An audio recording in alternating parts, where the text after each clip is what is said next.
There's no feeling more intense than starting over. If you deleted your homework the day before it was due, as I have, or if you left your wallet at home and you have to go back after spending an hour in the commute. If you won some money at the casino and then put all your winnings on red but it came up black. If you got your best shirt dry cleaned before a wedding and then immediately dropped food on it. If you won an argument with a friend and then later discovered that they just returned to their original view.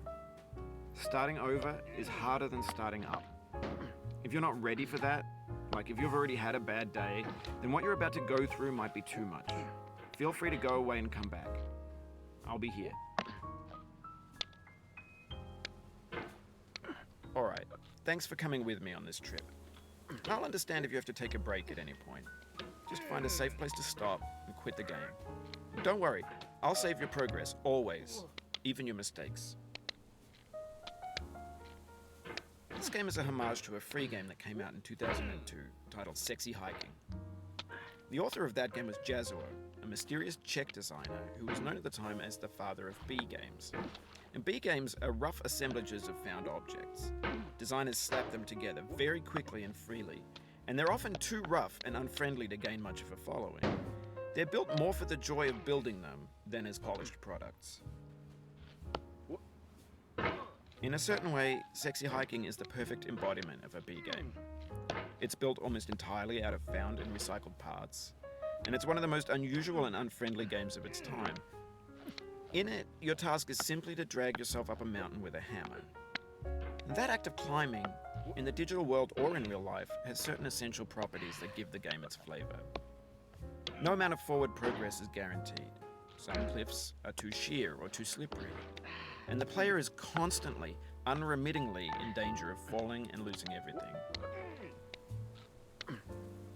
Anyway, when you start Sexy Hiking, you're standing next to this dead tree that blocks the way to the entire rest of the game. It might take you an hour to get over that tree, and a lot of people never got past it. You prod and you poke at it, exploring the limits of your reach and your strength, trying to find a way up and over. And there's a sense of truth in that lack of compromise. Most obstacles in video game worlds are fake. You can be completely confident in your ability to get through them once you have the correct method or the correct equipment or just by spending enough time.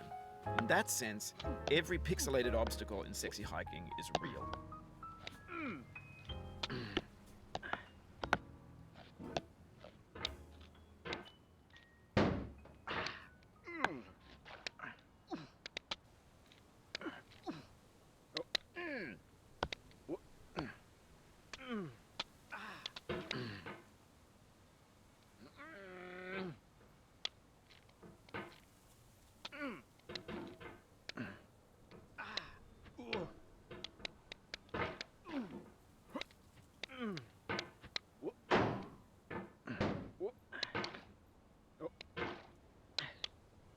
The obstacles in Sexy Hiking are unyielding, and that makes the game uniquely frustrating.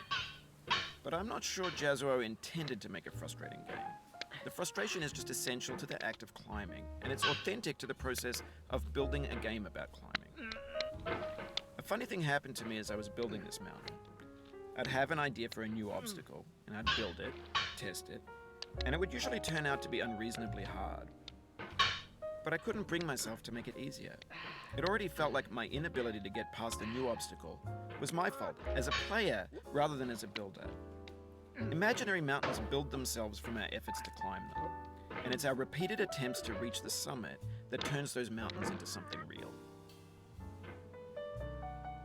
When you're building a video game world, you're building with ideas. And that can be like working with quickset cement. You mold your ideas into a certain shape that can be played with, and in the process of playing with them, they begin to harden and set until they're immutable, like rock. And at that point, you can't change the world, not without breaking it into pieces and starting fresh with new ideas.